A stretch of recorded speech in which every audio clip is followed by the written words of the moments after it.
آگ کا عذاب تیار کر رکھا ہے۔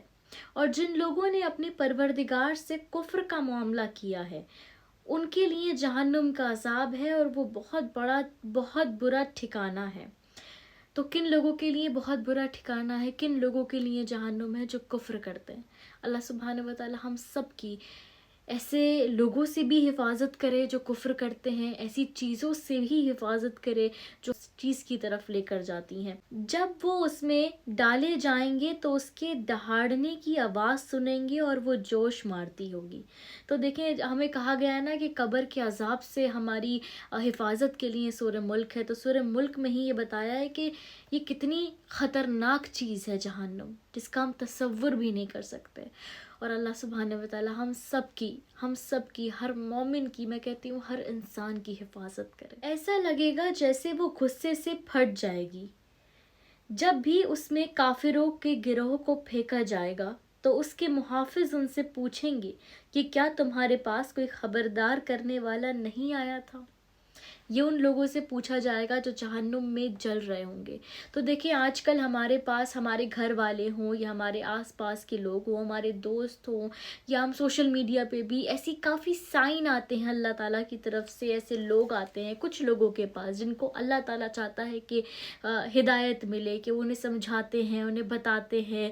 قرآن دیا گیا سب سے بڑی بات، اور ایسے مولانا ہیں، کتنے ایسے مولوی ہیں جو دین پھیلاتے ہیں۔ یہ کیا ہے؟